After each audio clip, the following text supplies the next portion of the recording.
আসসালামু আলাইকুম রহমতুল্লাহ। প্রিয় বন্ধুরা, যখনই আপনাদের টাকার প্রয়োজন হবে আল্লাহ রব্বুল আলামিনের এই তিনটি নাম 21 বার করে পাঠ করবেন। ইনশাআল্লাহ আল্লাহ রব্বুল আলামিন কিছু মুহূর্তের মধ্যেই আপনার জন্য টাকার ব্যবস্থা করে দিবেন। আল্লাহু আকবার। আপনি যেখানেই থাকুন, দাঁড়ানো অবস্থায়, বসা অবস্থায় বা শোয়া অবস্থায়, রাস্তাঘাটে, দোকানপাটে, রিকশায়, যে কোনো জায়গায় থাকুন না কেন, আপনার যদি প্রয়োজনে টাকার প্রয়োজন হয়, খুবই জরুরি টাকার প্রয়োজন হয়, আল্লাহ রব্বুল আলামিনের এই তিনটি নাম আপনি 21 বার করে পাঠ করবেন। ইনশাআল্লাহ অল্প সময়ের মধ্যে আল্লাহ তাআলা তার খাস খাজানা, বিশেষ সম্পদের দরজা অর্থাৎ আপনার জন্য টাকার ব্যবস্থা করে দিবেন। আল্লাহু আকবার।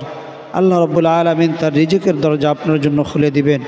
আপনিও যদি ঋণগ্রস্ত হন আর ঋণ যদি পাহাড় পরিমাণ হয়, আল্লাহ রব্বুল আলামিন সেই ঋণ আদায়ের ব্যবস্থা করে দিবেন। আল্লাহু আকবার। আপনি যদি ব্যবসায়ী হন, ব্যবসার মধ্যে যদি মন্দা ভাব চলে, আল্লাহ রব্বুল আলামিন এই নামের উসিলা, এই নামের আমল করেন, এই নামের আমলের কারণে আল্লাহ রব্বুল আলামিন আপনার ব্যবসার মধ্যে উন্নতি দান করবেন। আপনি যদি চাকরিজীবী হন, এই নামের আমল যদি করেন, আল্লাহ রব্বুল আলামিন আপনার চাকরির মধ্যে উচ্চ বেতন এবং প্রমোশনের ব্যবস্থা করে দিবেন। আল্লাহু আকবার। যারা নিঃসন্তান দম্পতি, তারা যদি আমল করেন, এই তিনটা নামের আমল করেন, আল্লাহ রব্বুল আলামিন আপনাদেরকে সন্তান দান করবেন।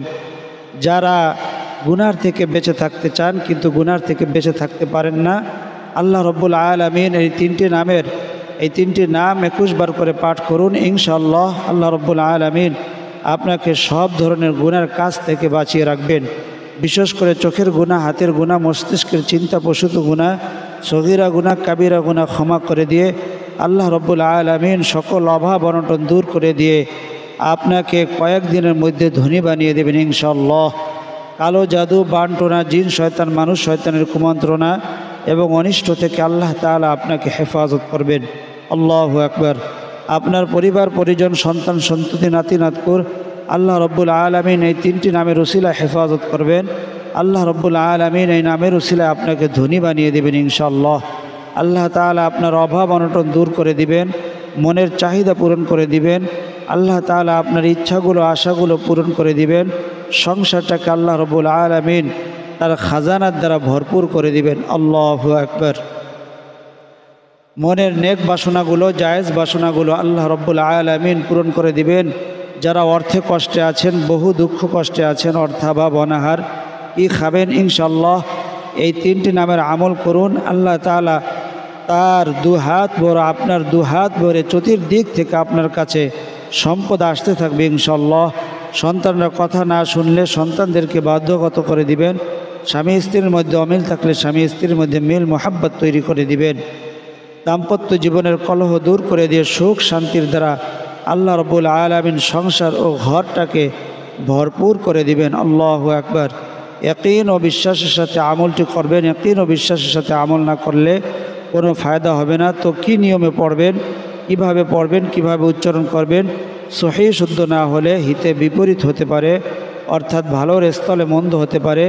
তাই আমার সাথে শব্দে শব্দে, জবানে জবানে পাঠ করবেন। আর এই আমলের জন্য আপনার কিন্তু নামাজি হতে হবে।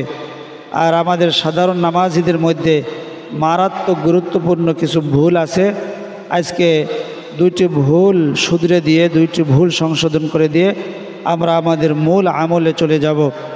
একটি ভুল হলো নামাজের ভিতরে হাত উঠিয়ে ইশারা করে কারো সালামের জবাব দেওয়া মাকরু। হাত উঠিয়ে যদি কারো সালামের জবাব দেন তাহলে আপনার নামাজ মাকরু হয়ে যাবে। আর মুখে সালামের জবাব দিলে নামাজ ভেঙে যাবে। যদি ওয়ালাইকুম, আপনাকে কেউ সালাম দিছে, বুঝতে পারেন নাই আপনি যে নামাজের মধ্যে আছেন, তো সালাম দেওয়ার সাথে সাথে আপনি নামাজের ভিতর যদি ওয়ালাইকুম আসসালাম বলেন, আপনার নামাজ ভঙ্গ হয়ে যাবে। নামাজের ভিতরে ধুলাবালি কাপড়ে লাগার ভয়ে কাপড় গুটানো বা সামলানো মাকরু। নামাজের ভিতরে এমন জায়গায় দাঁড়িয়েছেন যে নামাজের ভিতরে কাপড়ে ধুলাবালি লাগতে পারে, তাহলে হাত দিয়ে বারবার কাপড় গুটিয়ে রাখলে আপনার নামাজ মাকরু হয়ে যাবে। যে জায়গায় নামাজ পড়লে এরূপ আশঙ্কা হয় যে হয়তো কেউ নামাজের মধ্যে হাসিয়ে দেবে বা মন এদিক ওদিক চলে যাবে বা মানুষের কথাবার্তায় নামাজ ভুল হয়ে যাবে, এরূপ স্থানে নামাজ পড়া মাকরুহ। আল্লাহ রব্বুল আলামিন আমাদের ভুলগুলো সংশোধন হওয়ার তৌফিক দান করেন। চলুন আমরা আমাদের মূল আমলে চলে যাই। আমাদের মূল আমল ছিল যে যখনই আপনার টাকার প্রয়োজন হবে, উজু থাকুক না থাকুক, যেখানেই থাকুন না কেন, আল্লাহ রব্বুল আলামিনের এই নামগুলো 21 বার করে পাঠ করবেন। প্রথম নাম হলো ইয়া রব। ইয়া রব, আল্লাহ রব্বুল আলামিন, এই রব নামের অর্থ হলো হে মহান প্রতিপালক। উনি পালে যখন যা প্রয়োজন তখন তা দিতে পারে যে তিনি হলেন রব। আল্লাহু আকবার। আর তিনি হলেন আল্লাহ রব্বুল আলামিন।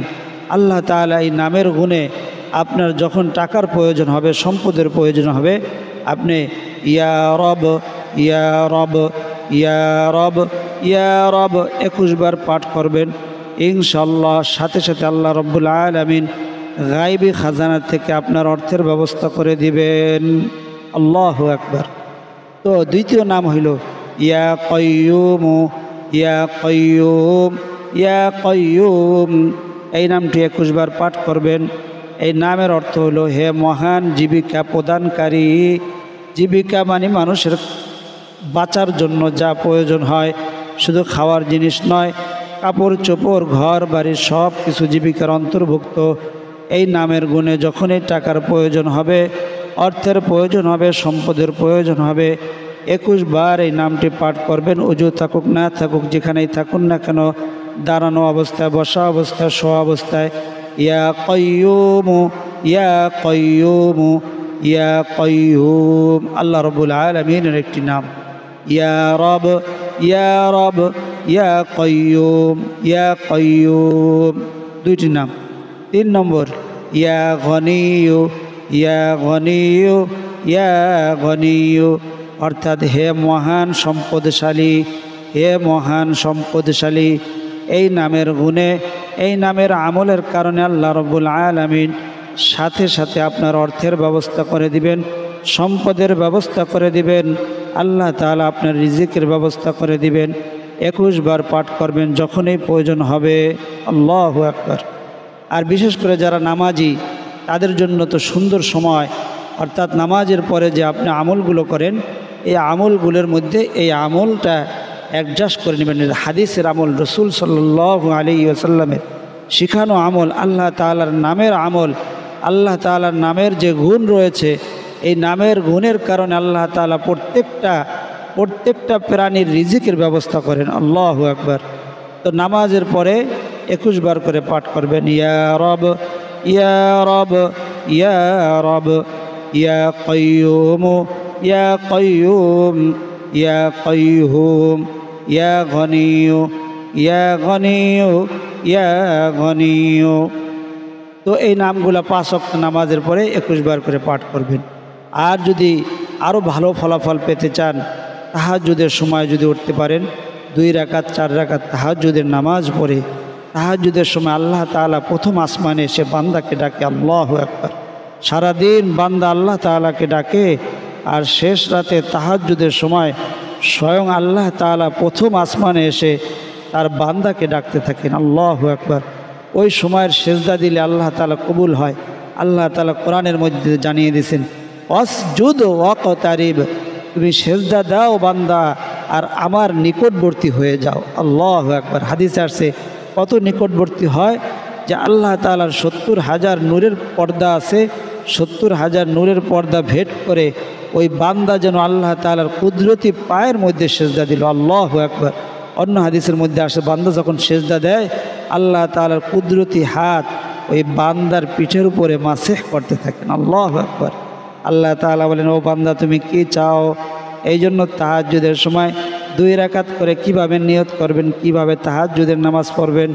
2 রাকাত করে নিয়ত করবেন, আমি তাহাজ্জুদের 2 রাকাত নামাজ পড়িতেছি, আল্লাহু আকবার বলে হাত বাঁধবেন। তারপরে ফজরের সুন্নত নামাজ যেভাবে পড়ছেন, অর্থাৎ আলহামদুর পরে সূরা মিলাবেন, যে কোনো সূরা পারেন আলহামদুর পরে পড়বেন। তারপরে রুকু সিজদা করে 2 রাকাত নামাজ পড়বেন। এরকম আরও 2 রাকাত, 4 রাকাত নামাজ পড়ে তারপরে একটা সেজদা দিবেন। ওই সেজদার মধ্যে গিয়ে নাম 3টা পড়বেন, ইয়া রব, ইয়া রব, ইয়া রব। সেজদার মধ্যে 3 বার করে পড়বেন, ইয়া কাইয়ুম, ইয়া কাইয়্যুমু ইয়া কাইয়্যুম ইয়া গনিয়্যু ইয়া গনিয়্যু ইয়া গনিয়্যু 3 বার করে পড়বেন। তারপরে সিজদা থেকে উঠে বসে ইস্তেগফার পড়বেন, আস্তাগফিরুল্লাহ ওয়া আতুবু ইলাইহি আস্তাগফিরুল্লাহ ওয়া আতুবু ইলাইহি 7 বার। তারপর নামাজের দুরূদ শরীফ একবার পড়বেন, আল্লাহুম্মা সাল্লি আলা মুহাম্মাদি শেষ পর্যন্ত, আল্লাহুম্মা বারিক আলা মুহাম্মাদি শেষ পর্যন্ত। তারপর নামাজের দুরূদ শরীফটা একবার হলো, তারপরে সাল্লাল্লাহু আলাইহি ওয়াসাল্লাম সাল্লাল্লাহু আলাইহি ওয়াসাল্লাম সাল্লাল্লাহু আলাইহি ওয়াসাল্লাম কয়বার পড়বেন? 7 বার পড়বেন। তারপরে হাত উঠাইয়া প্রথম দোয়াটা করবেন আমাদের নবীর জন্য, আল্লাহ যাহা কিছু পাঠ করেছি, নামাজ পড়েছি, নামাজের সবটুকুন আমাদের নবী মুহাম্মদুর রাসূলুল্লাহ সাল্লাল্লাহু আলাইহি ওয়াসাল্লামের রওজা পৌঁছে দেন। তামাম আম্বিয়া একরাম, সাহাবা একরাম, তাবিন, তাবিন সকলের আরোহের হাদিয়া পৌঁছে দেন। তারপরে আপনার পিতা মাতা যদি মারা গিয়ে থাকে, পিতা মাতা, দাদা দাদি, নানান আত্মীয় স্বজন, ময়মুরব্বী, পাড়া প্রতিবেশী, বন্ধু বান্ধব, শ্বশুর শাশুড়ি যে যেখানে ইন্তেকাল করে অন্ধকার কবরে, আল্লাহ সকলের কবরের মধ্যে হাদিয়া পৌঁছে দেন। সমস্ত মুর্দেগানদের জন্য, মৃত্যু ব্যক্তিদের জন্য যারা ইন্তেকাল করে গিয়েছেন তাদের জন্য দোয়া করে তারপরে আপনি আপনার চাওয়াটা আল্লাহ তাআলার কাছে চাইবেন, আল্লাহ আমার এই প্রয়োজন, এই প্রয়োজন, এই জরুরত, সমস্ত সব কথা। রব্বানা আতিনা ফিদ দুনিয়া হাসানাতাও ওয়া ফিল আখিরাতি হাসানা, আপনি দুনিয়ার হাসানাও চাইতে পারবেন, অর্থাৎ দুনিয়ার সুখ শান্তি চাইতে পারবেন, আখিরাতের সুখ শান্তি চাইতে পারবেন, সব দুইটাই আল্লাহর কাছে চাইতে পারবেন। তারপরে দোয়া করবেন, আল্লাহর কাছে নিজের কথা বলবেন।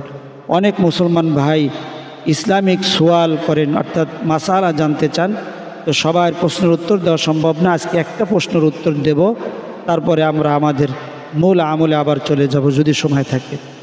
এক ভাই প্রশ্ন করেছেন, আমি ঢাকা থেকে সিলেট যাব, গাড়িতে নামাজ পড়ার উদ্দেশ্যে উজু করে বাসে উঠি, কিন্তু সিটে বসার কিছুক্ষণ পর খুব বেশি ঝিমুনি আসে, মানে ঘুম আসে, সিটে বসেই হেলান দিয়ে ঘুমিয়ে পড়ি। 5-6 মিনিট পরেই জাগ্রত হয়ে যাই এবং ওই উজু দিয়েই নামাজ পড়ি। আমার এই নামাজ সহি হয়েছে কিনা? উত্তর হলো ঘুমালে পায়ুপথ দুর্বল হয়ে যায় এবং বায়ু বের হওয়ার সম্ভাবনা থাকে, তাই ঘুমালে উজু ভেঙে যায়। উজু ভঙ্গের যে কারণ রয়েছে এর মধ্যে একটা কারণ হলো চিত বা কাত হয়ে হেলান দিয়ে ঘুম যাওয়া। অতএব আপনারা যদি ঘুমিয়ে পড়েন চিত কাত হইয়া বাসের সিটে হেলান দিয়ে, তাহলে আপনার উজু ভঙ্গ হয়ে যাবে। এই হুকুম অনুযায়ী বর্ণিত সূরাতে সিটে বসে ঘুমানোর কারণে আপনার উজু ভেঙে গিয়েছে, এজন্য সে অবস্থায় নামাজ পড়া সহি হয়নি, তাই আপনার উক্ত নামাজের কাজা আদায় করে নিতে হবে। তবে না ঘুমালে শুধু ঝিমুনির দ্বারা উজু ভঙ্গ হয় না। যদি একটু ঝিমাই গেছেন, পুরো হেলান দিয়ে ঘুম যান নাই, তন্দ্রার মতো আসছে, সোজা হয়ে বসা ছিলেন, সে অবস্থা উক্ত উজুর দ্বারা নামাজ পড়া যাবে। হাওয়ালা দলিল হলো ফতুয়ায় তাতার খানিয়া, খুলাসাতুল ফতুয়া, বাদায়ুসানায়, এই 3টা দলিল দিলাম। আল্লাহ রাব্বুল আলামিন আমাদের আমল করার তৌফিক দান করেন। তো এই আমলগুলোর সাথে সাথে ভাই ও বোনেরা বেশি বেশি ইস্তেগফার করবেন। প্রতিদিন আল্লাহ তাআলার রসুল 70 থেকে 100 বার ইস্তেগফার পড়তেন, আপনি ইস্তেগফার করবেন।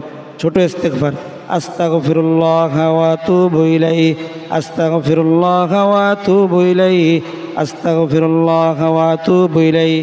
ইস্তেগফারের মধ্যে 10টা ফজিলত, এর মধ্যে সর্বনিম্ন ফজিলত হলো আল্লাহ তাআলা ওই বান্দাকে মুস্তাজাবুদ দাওয়া বানিয়ে দেন, অর্থাৎ যা দোয়া করবে সেই দোয়াই কবুল হবে।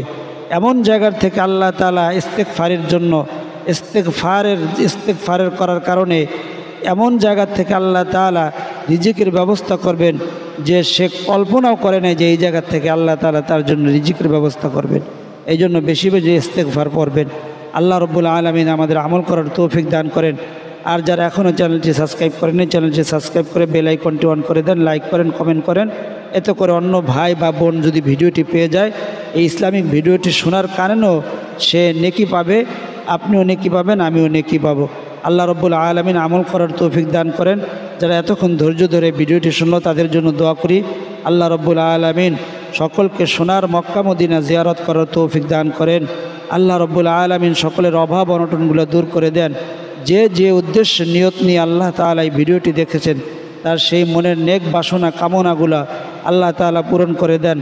আল্লাহ তাআলা সকলের মনের সমস্ত তামান্নাগুলোকে কবুল আর মঞ্জুর করেন। মনের তামান্নাগুলোকে আল্লাহ তাআলা পুরা করে দেন। আমিন। আসসালামু আলাইকুম ওয়া রাহমাতুল্লাহ।